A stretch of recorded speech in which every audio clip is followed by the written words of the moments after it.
Hello दोस्तों, तो कैसे हैं आप सब लोग। दोस्तों, लास्ट लेक्चर में हमने देखा ब्लेंडर के नेविगेशन को और उसको हमने एक्सप्लेन किया कि हमने किस तरह अपने 3D व्यू पोर्ट को कंट्रोल करना है।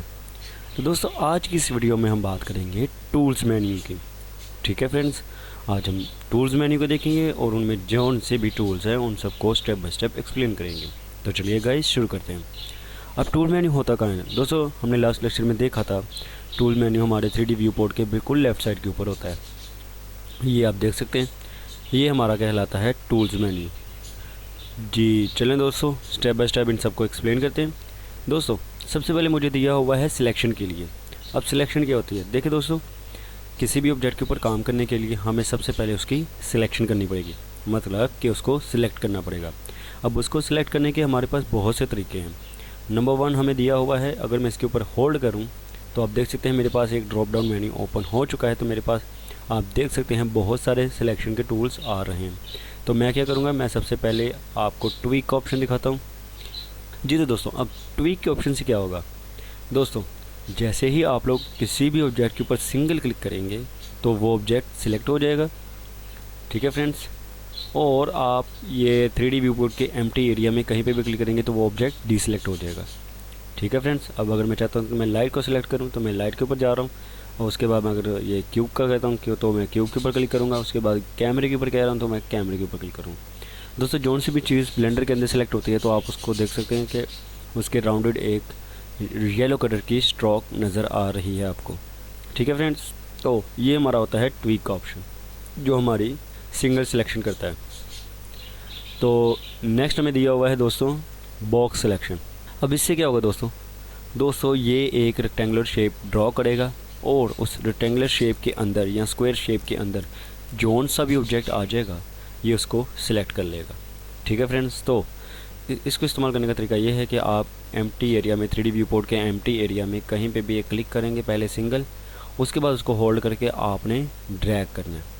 तो आप देख सकते हैं मेरे पास एक वाइट कलर की स्ट्रोक के साथ एक रेक्टेंगुलर या एक स्क्वायर शेप सा एक बॉक्स आ रहा है।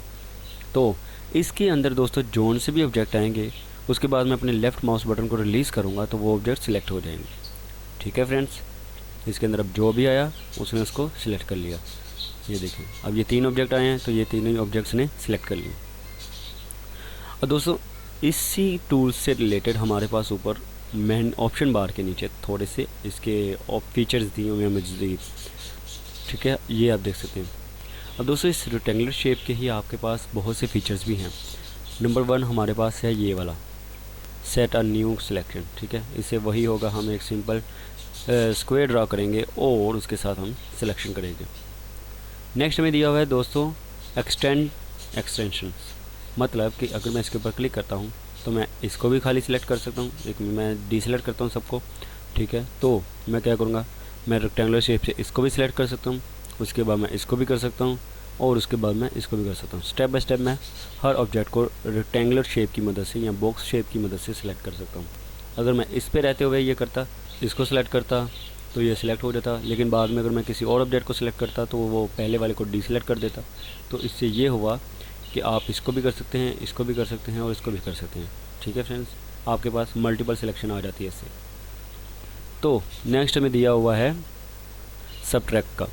दोस्तों, ये क्या करता है, ये काम करता है कि अगर तो आपका कोई ऑब्जेक्ट सिलेक्ट है, ठीक है, अब बेसिकली आप देख सकते हैं मेरे पास 3 ऑब्जेक्ट सिलेक्ट हैं। ठीक है, तो मैं क्या करता हूँ, मैं जैसे किसी और एक ऑब्जेक्ट के ऊपर क्लिक करूँगा तो वो सिर्फ उसको डिसेलेक्ट करेगा, जो सिलेक्टेड है उनको नहीं करेगा। ठीक है फ्रेंड्स, जो सिलेक्टेड है उनको नहीं करेगा। ये देखिए, अब मैं लाइट को भी करता हूँ डीसेलेक्ट और इसको भी करता हूँ। ठीक है फ्रेंड्स, तो मैंने इनको क्या कर दिया, डीसेलेक्ट कर दिया। इससे हमारा होता है डीसेलेक्ट। तो नेक्स्ट हमें दिया हुआ है दोस्तों इन्वर्ट का ऑप्शन। अब ये क्या करता है, अब दोस्तों आप देख सकते हैं मेरे पास अभी कोई भी सिलेक्शन नहीं है। ठीक है, तो मैं क्या करूँगा, मैं इसके ऊपर क्लिक करता हूँ, ये हमारी सिलेक्शन हो गई। इसके ऊपर भी क्लिक करता हूँ, ये भी सिलेक्शन हो गई। इसके ऊपर भी क्लिक करता हूँ, ये भी सिलेक्शन हो गई। अब इससे होगा ये कि जो भी मेरा ऑब्जेक्ट सेलेक्ट है मैं उसके ऊपर वापस एक बॉक्स ड्रॉ करूँगा तो वो उसको डीसेलेक्ट कर देगा। ठीक है, मतलब कि अगर आपका ऑब्जेक्ट सिलेक्टेड है तो ये उसको डीसेलेक्ट कर देगा, अगर वो डीसेलेक्ट है तो उसको सिलेक्ट कर देगा। ठीक है फ्रेंड्स, ये देख सकते हैं आप। अब मैं सबके ऊपर करूँगा यही, तो वो उसने डीसेलेक्ट भी कर दिया और सिलेक्ट भी कर दिया। नेक्स्ट हमें दोस्तों दिया हुआ है, तो इसको यूज़ करने से पहले दोस्तों सबसे पहले ना हम इनको सबको सेलेक्ट कर लेते हैं जी। तो नेक्स्ट हमें दिया हुआ है इंटरसेक्ट। दोस्तों अब इससे क्या होगा, जैसे मैं इसके ऊपर क्लिक करूँगा तो मैं इससे जिस ऑब्जेक्ट की भी सिलेक्शन करूँगा ये सिर्फ उसको सिलेक्ट करेगा, बाकी सबको डीसेलेक्ट कर देगा। ठीक है फ्रेंड्स, अब मैं इन सबको सिलेक्ट करता हूँ एक बार, एक मिनट। ठीक है फ्रेंड्स, तो मैंने क्या किया, मैंने सबको सिलेक्ट किया। उसके बाद इसको मैं कहता हूँ कि मेरा सिर्फ कैमरा सिलेक्टर है, बाकी सारे ऑब्जेक्ट मेरे सीन के अंदर जितने भी हैं वो डीसेलेक्ट हो जाए। तो मैं कैमरे के ऊपर राउंडेड करूँगा और वो डीसेलेक्ट हो गए। ठीक है फ्रेंड्स, तो मुझे उम्मीद है आपको अच्छे से समझ आ गई होगी इनकी। अगर नहीं समझ आई तो आप मुझे कमेंट में बता सकते हैं जी। तो दोस्तों सिलेक्शन टूल के अंदर हमारे पास जो नेक्स्ट टूल है उसको हम कहते हैं सेलेक्ट सर्कल। ठीक है, ये हमारे पास है सर्कल सिलेक्शन टूल्स। दोस्तों इससे क्या होगा, आप देख सकते हैं मेरे माउस के राउंडेड एक सर्कल शेप आ चुकी है। तो इससे ये होगा दोस्तों कि इस सर्कल के अंदर अगर कोई भी ऑब्जेक्ट आएगा तो वो उसको सिलेक्ट कर लेगा। अब दोस्तों बेसिकली ये किसी भी ऑब्जेक्ट का मैश या उसके वर्टेक्स या उसकी एजेस को सिलेक्ट नहीं करता। ठीक है, सिलेक्शन के अंदर अगर हम ट्वीक का ऑप्शन यूज़ करेंगे तो हम मैश के ऊपर भी क्लिक करेंगे तो वो उसको सिलेक्ट कर लेगा। लेकिन अगर हम बॉक्स सिलेक्शन, सर्कल सिलेक्शन या किसी और सिलेक्शन टूल की मदद लेंगे तो ये किसी मैश को सिलेक्ट नहीं करता। मिसाल के तौर पर अगर मैं यहाँ पे क्लिक करूँ तो आप देख सकते हैं मेरा ये क्यूब सिलेक्ट नहीं हो रहा। अगर यहाँ पे भी क्लिक करेंगे तो नहीं होगा, यहाँ पे भी नहीं, यहाँ पे भी नहीं। ठीक है, तो फिर ये किसको करता है दोस्तों, ये करता है ये पॉविट पॉइंट्स को। ये जो आप एक येलो कलर का डॉट्स देख रहे हैं ये होते हैं ब्लेंडर के अंदर इनके पिवट पॉइंट। ठीक है दोस्तों, ये ब्लेंडर के अंदर आपको तकरीबन हर ऑब्जेक्ट के अंदर एक पिवट पॉइंट ज़रूर मिलेगा। पिवट पॉइंट क्या होता है दोस्तों, ये किसी भी ऑब्जेक्ट की वो जिस मतलब कि आप इसको एज आ मैटर ले सकते हैं, एज आ उसका बेस पॉइंट ले सकते हैं। ठीक है फ्रेंड्स, तो जैसे ही मेरा ये वाला जो कर्सर है ये देखिए मैं पूरे कैमरे के ऊपर इसको होल्ड करके सिलेक्ट कर रहा हूँ। ठीक है, लेकिन ये मूव नहीं हो रहा। वो तो थोड़ा सा इसलिए मूव हुआ था तो क्योंकि मैंने इसका ये जो रेक्टेंगुलर शेप एरिया था इसको सिलेक्ट कर लिया था। इसको हम आगे आने वाले कैमरे की क्लास में कवर करेंगे। ठीक है फ्रेंड्स, तो जैसे ही आप देख सकते हैं मैं सिलेक्ट कर रहा हूँ लेकिन वो नहीं हो रहा। लेकिन जैसे ही मेरा ये वाला सर्कल उसके थोड़ा सा भी अंदर आ जाएगा तो मैं जैसे एक सिंगल क्लिक भी करूँगा तो वो उसको सिलेक्ट कर लेगा। ठीक है फ्रेंड्स, तो अब इसके पास भी बहुत सारे ऑप्शन हैं। अब हमारी जो क्यूब का पिवट पॉइंट है वो उसके बिल्कुल सेंटर में है। तो जैसे मैंने देखा सेंटर पे क्लिक किया तो आपको ये ऑरेंज कलर का एक पिवट पॉइंट नज़र आ रहा होगा बीच में। अगर मैं जूम करके दिखाऊँ आपको तो ये आप देख सकते हैं। ठीक है फ्रेंड्स, तो इसी तरह हमारी लाइट का भी है। अब दोस्तों इसके भी हमें बहुत सारे ऑप्शन दिए हुए हैं लेकिन वो सेम काम करते हैं। इससे मैं क्लिक करूँगा तो हम मल्टीपल सिलेक्शन कर सकते हैं। इससे मैं करूँगा तो वो उसको डीसेलेक्ट करता रहेगा सिंगल को। ठीक है, और ये हमारे पास दोस्तों दिया हुआ है रेडियस, मतलब कि ये जो मेरे माउस के राउंड एक सर्कल है ये कितना बड़ा हो। जैसे ही मैं इसको इंक्रीज़ करूँगा तो मेरा सर्कल आप देख सकते हैं मज़ीद बड़ा हो चुका है। इससे क्या होगा, मैं अपने ज़्यादा ऑब्जेक्ट्स को कवर कर पाऊँगा। तो जैसे मैं इसको इतना करता हूँ तो अब आप देख सकते हैं मेरे पास इसके अंदर 2 ऑब्जेक्ट आ रहे हैं। तो जैसे मैं इसके ऊपर क्लिक करूँगा, सॉरी मेरे पास अभी डीसेलेक्ट वाला ऑप्शन ऑन है। तो जैसे मैं इसके ऊपर क्लिक करूँगा और वापस इसको सेलेक्ट करूँगा तो आप देख सकते हैं कि मेरे पास दोनों की सिलेक्शन हो चुकी है। ठीक है फ्रेंड्स जी, तो दोस्तों अब नेक्स्ट हमारे पास है सिलेक्ट लेसो। अब दोस्तों ये टूल्स तो आपके बहुत ही ज़्यादा काम का है। ठीक है, क्योंकि इससे आप एक पर्टिकुलर एंगल से और एक पर्टिकुलर एरिया की आप सिलेक्शन कर सकते हैं। मिसाल के तौर पर अब मेरे पास, अगर मैं अभी नहीं आपको बताऊंगा मैं क्या करता हूं, मैं सबसे पहले इस क्यूब को डुप्लीकेट करता हूं। ये हम आगे आने वाली लेक्चर में देखेंगे कि हमने ये कैसे किया। ठीक है फ्रेंड्स, तो अभी आप देख सकते हैं कि मेरे पास ये जो सिलेक्शन बन चुकी है एक, मैं चाहता हूँ एक मैं अपने कैमरे को इनके सेंटर में ले आता हूँ। अब दोस्तों मैं चाहता हूँ कि मेरा ये कैमरा छोड़कर बाकी मेरे हर ऑब्जेक्ट की सिलेक्शन हो जाए। इसको लाइट को मैं ले आता हूँ इस साइड के ऊपर। अभी तो कैमरा आप देख सकते हैं बिल्कुल सेंटर में आ चुका है। ठीक है, कैमरा हमारा आ चुका है सेंटर में। अब मैं कहता हूँ मैं कैमरे को सिलेक्ट नहीं करूँगा, बाकी मैं इसके राउंड जो 4 ऑब्जेक्ट मैंने ऐड किए हुए हैं मैं उनको सिलेक्ट करना चाहता हूँ। तो मैं क्या करूँगा, मैं अपना लेसर टूल लूँगा, उसके बाद सिलेक्शन में जाऊँगा। तो जैसे ही मैं अपना पहला क्लिक करूँगा सिंगल, तो आप देख सकते हैं मेरे पास एक लाइन टाइप सा कुछ आ रहा है। जिस साइड को मैं माउस अपना लेके जा रहा हूँ तो ये उस साइड के ऊपर एक शेप बनाता जा रहा है। ठीक है फ्रेंड, अब हमने अपनी मर्ज़ी के मुताबिक शेप ड्रॉ करनी है, जैसे ही हम जिस तरह की हम लाइक करते हैं। ठीक है फ्रेंड, अब मेरा ऑब्जेक्ट जिस तरह से पड़ा हुआ है मैं आपको सेलेक्ट करके दिखाता हूँ। मैं यहाँ पे एक सिंगल क्लिक करूँगा, उसके बाद मैं नीचे आऊँगा, फिर मैं इसके अंदर जाऊँगा। अब आप देख सकते हैं कि मैं क्या कर रहा हूँ। अब आप सोच रहे होंगे कि मेरा एक कैमरा आ चुका है। और दोस्तों इसका जो बैक साइड पे होता है ना, अभी आप देख सकते हैं मैं बैक साइड पे जा रहा हूँ सिलेक्शन की, वो सिलेक्ट नहीं करेगा, ये सिर्फ इनर साइड सिलेक्ट करता है। अब मैं क्या करता हूँ, मैं ये लाइट को भी अंदर लेकर आना चाहता हूँ, तो मैं लाइट के ऊपर भी लेकर आऊँगा। उसके बाद मैं ये सारे क्यूब को सिलेक्ट करूँगा। तो अभी आप देख सकते हैं दोस्तों मेरे पास एक ऐसी की सिलेक्शन बन चुकी है कि मेरा कैमरा बस बाहर है, बाकी तीनों ऑब्जेक्ट मेरे उस शेप के अंदर हैं। तो जैसे मैं रिलीज़ करूँगा अपने लेफ़्ट माउस बटन को, तो आप देख सकते हैं मेरे ये ऑब्जेक्ट सिलेक्ट हो चुके हैं। ठीक है फ्रेंड्स, तो ये थे हमारे चंद सिलेक्शन टूल्स। मुझे उम्मीद है आपको इनकी समझ आ चुकी होगी, और नहीं समझ आई तो आप मुझे कमेंट में बता सकते हैं। तो चलिए गाइस चलते हैं हम नेक्स्ट टूल की तरफ। तो नेक्स्ट हमारे पास है दोस्तों कर्सर। अब दोस्तों कर्सर क्या करता है, जैसे मैं इसके ऊपर क्लिक करूँगा तो ये आपको वैसे भी बता देगा कि आप कुछ भी करेंगे। अगर आपने ऑब्जेक्ट की सिलेक्शन उसको ड्रैग करेंगे, उसको ट्रांसफॉर्म करेंगे, उसको स्केल करेंगे, तो ये तब भी काम करेगा। उसके बाद अपना पॉइंट पॉइंट चेंज करने के लिए ये वहाँ पे भी काम करेगा। ठीक है फ्रेंड्स, अब मिसाल के तौर पर ये आप देख रहे हैं मैं सिंगल क्लिक कहीं पे भी कर रहा हूँ, मेरा कर्सर सेलेक्ट है, तो ये उस जगह पे मूव हो रहा है। अब इससे होगा ये कि दोस्तों जैसे ही मैं अपने सीन के अंदर कोई भी ऑब्जेक्ट इंपोर्ट करूँगा, ठीक है, या ऐड करूँगा, तो वो उस लोकेशन में रखेगा उस ऑब्जेक्ट को ब्लेंडर के अंदर। अब ब्लेंडर आप देख सकते हैं कि काफ़ी बड़ी स्पेस है, अनलिमिटेड स्पेस है, इन्फिनिटी स्पेस है। ठीक है, तो वो किसी और जगह पे हमारे ऑब्जेक्ट को ना रखे, इसलिए उन्होंने प्रोवाइड किया हुआ है हमें कर्सर। तो जैसे ही मैं अभी आपको नहीं बताऊंगा, हम आगे आने वाले लेक्चर में देखेंगे कि हमने ये कैसे ऐड किया। तो मैं यहाँ से लेता हूँ एक क्यूब, और दोस्तों जैसे ही मैं क्यूब लूँगा तो आप देख सकते हैं जहाँ पे मेरा कर्सर था तो मेरा क्यूब वहाँ पे ऐड हुआ है। ठीक है, किसी और लोकेशन में ऐड नहीं हुआ, जहाँ पे वो था वहाँ पे ऐड हुआ है।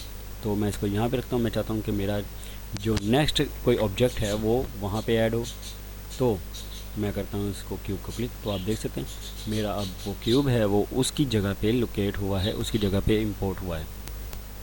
ठीक है फ्रेंड्स, तो ये करता है हमारा कर्सर टूल।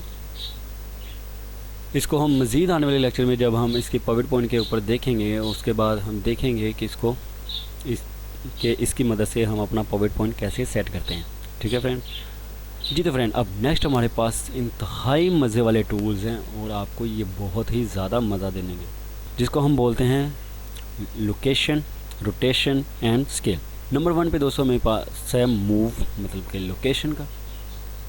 उसके बाद हमारे पास रोटेशन का, उसके बाद हमारे पास है स्केल का।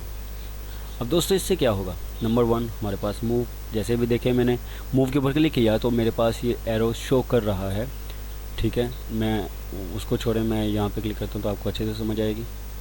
अभी आप देख सकते हैं दोस्तों मेरे पास बेसिकली 3 एरो शो हो रहे हैं।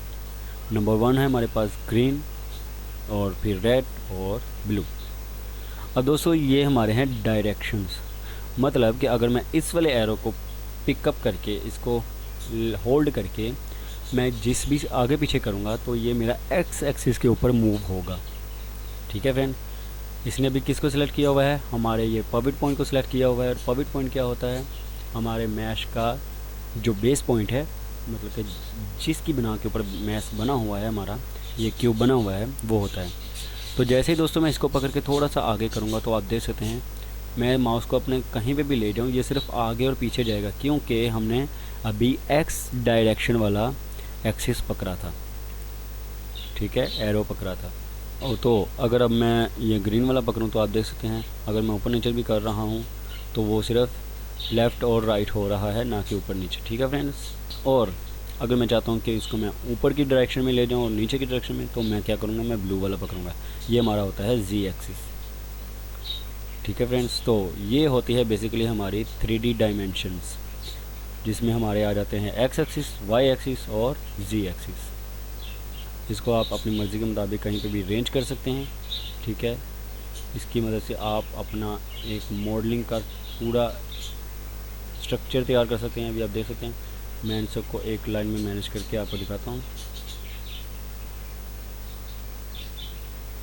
अभी आपने नोटिस नहीं करना कि क्या मिस्टेक हो रही है, ठीक है, क्योंकि अभी हमने अलाइनमेंट्स के बारे में नहीं पढ़ा।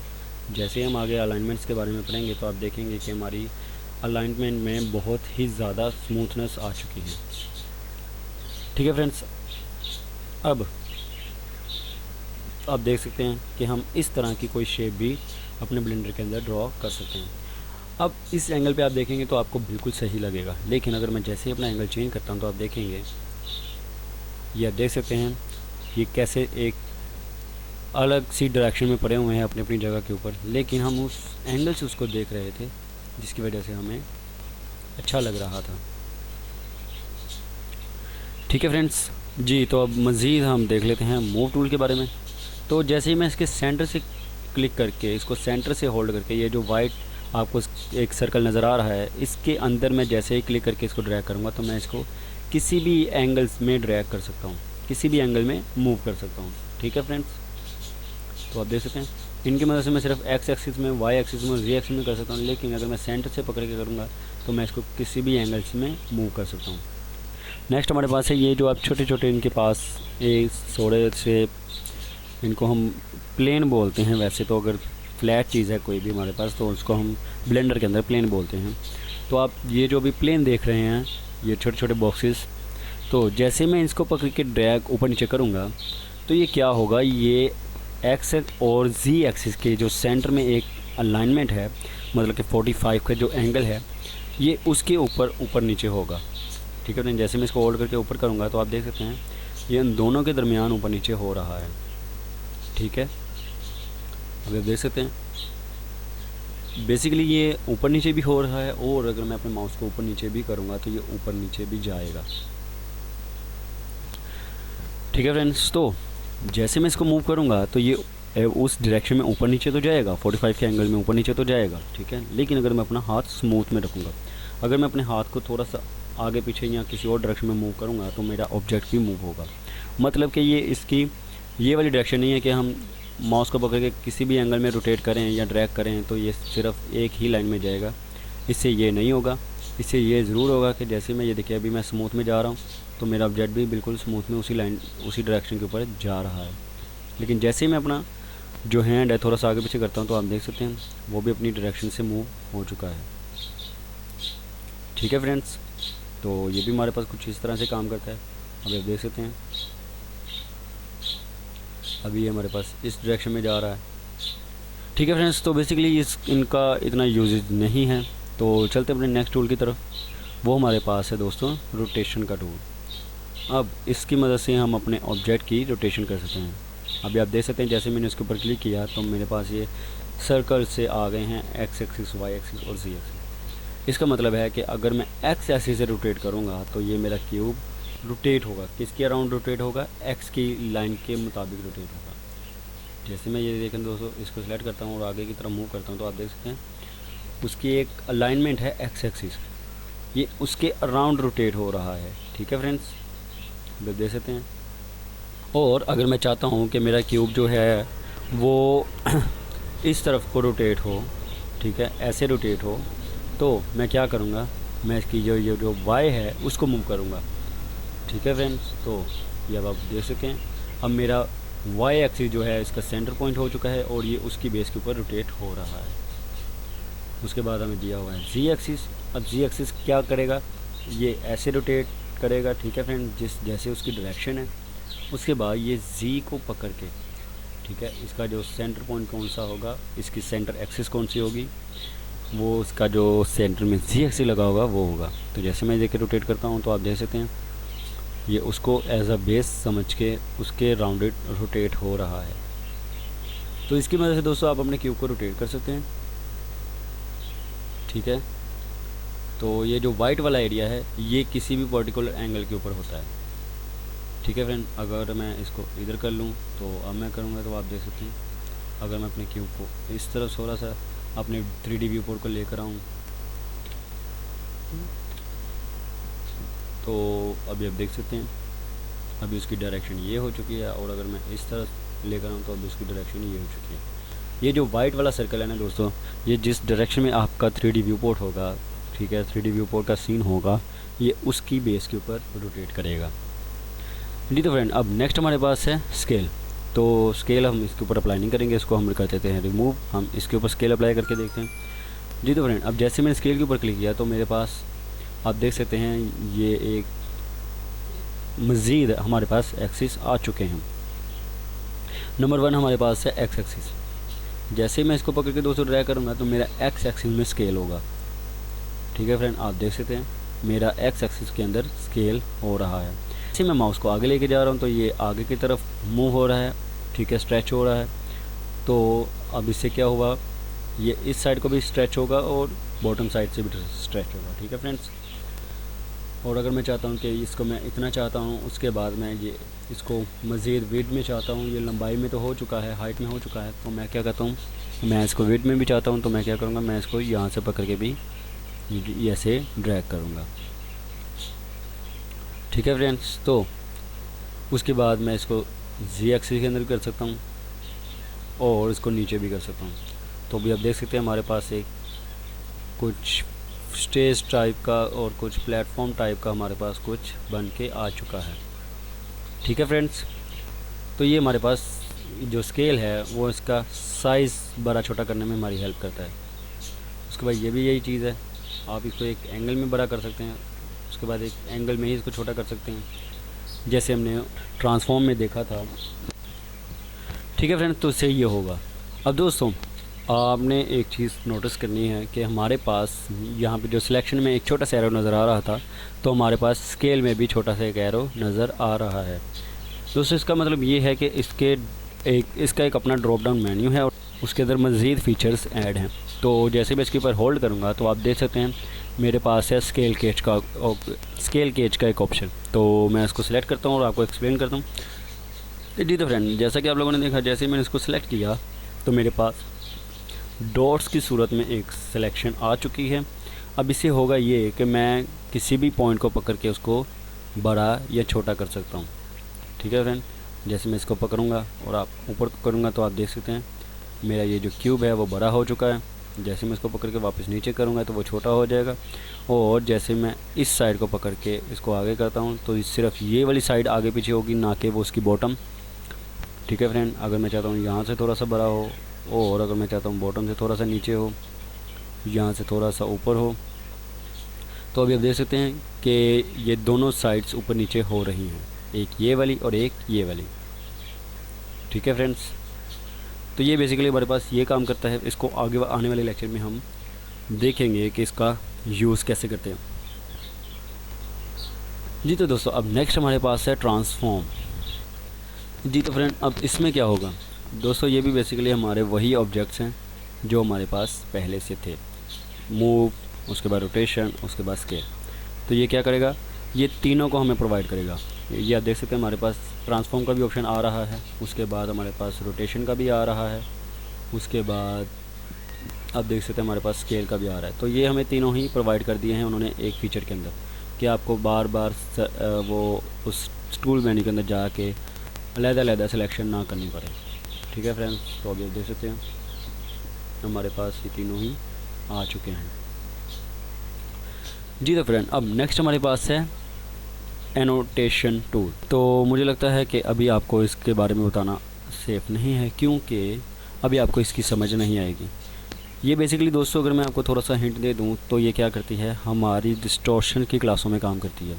मतलब कि अगर हमने किसी ऑब्जेक्ट को क्रैक करना हो, उसको तोड़ना हो, या हमारे पार्टिकल्स में ये काम करती है कि अगर आप चाहते हैं कि इस साइड से बस हमारी पार्टिकल्स निकलें, ठीक है, इतने से एरिया से निकलें, ठीक है, और हमारी जो कोई चीज़ है वो सिर्फ यहाँ पे आके अगर लगे तो सिर्फ इतना एरिया क्रैक हो, बाकी का एरिया क्रैक ना हो, तो ये इन चीज़ों में काम करती है। उसके बाद ये नोट्स बनाने के भी काम आती है, उसके बाद ये 2D में भी काम आती है। इसके बहुत सारे काम हैं, तो हम आगे आने वाले लेक्चर में इसको देखेंगे। अब नेक्स्ट हमें दिया हुआ है दोस्तों मेजर्स का। तो दोस्तों ये क्या करता है, ये हमें अपने क्यूब की या हमारे ऑब्जेक्ट की हमें मेजरमेंट्स बताता है। मतलब कि उसकी कितनी लंबाई है, कितनी चौड़ाई है, ये हमें सारा उसका एक डिटेल देता है। अब मेरे पास एक ये पता नहीं हमने क्या बना दिया है, तो ये जो भी हमारे पास एक क्यूब टाइप्स का एक फ्लैट पड़ा हुआ है, एक प्लेन पड़ा हुआ है, तो क्या करते हैं हम इसकी मेजरमेंट करते हैं कि इसका साइज़ क्या है। जैसे मैंने इसको सेलेक्ट किया और मैं अपना एक पॉइंट यहाँ पे रखूँगा, ठीक है, क्लिक करूँगा लेफ़्ट क्लिक की मदद से, उसको होल्ड रखूँगा और अपने माउस को जैसे ही मैं ड्रैग करूँगा तो आप देख सकते हैं मेरे पास एक हाशिया टाइप, एक रूलर टाइप सा मेरे पास कुछ आ रहा है, उसके ऊपर कुछ पॉइंट्स आ रहे हैं। तो मैं यहाँ पे लगाता हूँ इसके दूसरे पॉइंट के ऊपर, तो आप देख सकते हैं मेरे पास अब मैंने इसको रिलीज़ कर दिया है। आप रिलीज़ कर भी देंगे कोई बात नहीं, ठीक है जी फ्रेंड। अब मेरे पास जो आ रहा है 25 पॉइंट समथिंग मीटर आ रहा है, ठीक है। तो इसकी जो लेंथ है टोटल 25 मीटर है। उसके बाद इसकी जो विड्थ है वो देख सकते हैं, तो आप देख सकते हैं जैसे मैं यहाँ पे क्लिक करने की कोशिश कर रहा हूँ तो मेरे पास यही आ रहा है कि इसका मतलब मैं इसको अभी भी मूव कर सकता हूँ। तो मैं क्या करता हूँ, मेरे पास वो सिलेक्ट है, तो अब मैं इसकी विड्थ देख लेता हूँ। तो यहाँ पे मैं इसको क्लिक करके, आपने कोई भी बटन सेलेक्ट नहीं करना, ये मल्टीपल सिलेक्शन खुद ही करता है। तो लंबाई जो मेरे पास है वो 25 मीटर है और जो चौड़ाई है वो 10 मीटर है, ठीक है फ्रेंड। तो इससे आप अपने ऑब्जेक्ट की मेजरमेंट कर सकते हैं। अब नेक्स्ट हमारे पास है ऐड क्यूब का ऑप्शन। अब दोस्तों इससे क्या होगा, तो जैसे मैंने इसको सिलेक्ट किया तो आप देखेंगे कि मेरे माउस के कर्सर के जो नीचे है एक और ग्रिड आ रही है। तो इससे क्या होगा दोस्तों, सबसे पहले मैं किसी भी एक पॉइंट के ऊपर क्लिक करता हूँ और अपने माउस को जैसे ही मैं ड्रैग करूँगा, होल्ड करके, क्लिक करके होल्ड करके जैसे मैं ड्रैग करूँगा तो आप देख सकते हैं मेरे पास यहाँ पे भी एक रेक्टेंगुलर शेप और स्क्वायर शेप से एक शेप बन के आ रही है, ड्रॉ होके आ रही है, ठीक है फ्रेंड। तो जैसे मैं अपने माउस को रिलीज़ करूँगा तो जितनी भी शेप मैंने ड्रॉ की होगी, ठीक है, उसके बाद मैं अपने माउस को ऊपर या नीचे लेके जाऊँगा। अब आप देख सकते हैं मेरे पास पहले 2D में आ रही थी, अब मेरे पास 3D में आ रही है। तो जितना भी मैं इसको रखना चाहूँ, तो जैसे मैं उसके पास उसके बाद लास्ट क्लिक करूँगा तो आप देख सकते हैं मेरे पास उस साइज़ में एक क्यूब ऐड हो चुका है, ठीक है फ्रेंड। मैं इसके ऊपर भी ऐड कर सकता हूँ, तो देख सकते हैं। तो ये बेसिकली आपकी मॉडलिंग में बहुत ज़्यादा ही काम आता है आपके, अगर आप चाहते हैं कि मैं इसके ऊपर कुछ ड्रॉ करना चाहूँ, कुछ बनाना चाहूँ। तो अभी आप देख सकते हैं मेरे पास ये क्या हुआ, ठीक है फ्रेंड्स। तो इसकी मदद से आप अपने जो ऑब्जेक्ट्स हैं वो क्रिएट कर सकते हैं। सबसे पहले दोस्तों आप लोगों ने अपने किसी एक पॉइंट के ऊपर क्लिक करके उसको ड्रैग करना है, उसके बाद आपने रिलीज़ कर देना है। उसके बाद जैसे आप लोग अपने माउस को ऊपर नीचे करेंगे तो क्या होगा, आपकी एक 3D टाइप से आपको एक स्ट्रोक नज़र आएगी। जैसे ही बाद में आपको जितना साइज़ चाहिए आप सेकंड क्लिक करेंगे तो आपको वो उतना साइज़ दे देगा, ठीक है फ्रेंड। उसके बाद आप देख सकते हैं ये खुद ही साइज़ के हिसाब से, उसके बाद डायरेक्शन के हिसाब से अपनी मूवमेंट को चेंज कर रहा है। अब मेरे पास अगर मैं ऊपर कुछ बनाना चाहूँ तो मैं ऊपर भी कर सकता हूँ, उसके बाद साइड पे चाहूँ तो मैं साइड पे भी कर सकता हूँ। तो ये हमारे पास कुछ इस तरह से काम करते हैं। उसके बाद हमारे पास जो चंद दिए हुए हैं ये भी कुछ इस तरह से काम करते हैं। मैं यहाँ पे क्लिक करके उसके बाद इसको क्लिक करके उसके बाद ऊपर करूँगा तो आप देख सकते हैं मेरे पास ट्राइकॉन शेप सा कुछ आ गया है। तो इस तरह से हम अपनी शेप्स को तैयार कर सकते हैं, ठीक है फ्रेंड्स। तो मुझे उम्मीद है आपको आज की इस क्लास में मज़ा आया होगा। और सॉरी दोस्तों ये क्लास थोड़ी सी बड़ी बन गई। देखिए मेरा मकसद ये नहीं होता, मैंने आपको पहले भी अपनी लास्ट लेक्चर में बताया कि मेरा मकसद ये नहीं होता कि मैं लेक्चर को लंबा लेके जाऊँ। मेरा मकसद बस ये होता है कि आपको अच्छे से समझ आए, ठीक है फ्रेंड। और अभी भी आप किसी चीज़ की समझ नहीं आई तो आप मुझसे कमेंट में पूछ सकते हैं, ठीक है फ्रेंड्स। तो चलिए गाइस मिलते हैं अपने नेक्स्ट लेक्चर में, तब तक के लिए अल्लाह हाफिज़।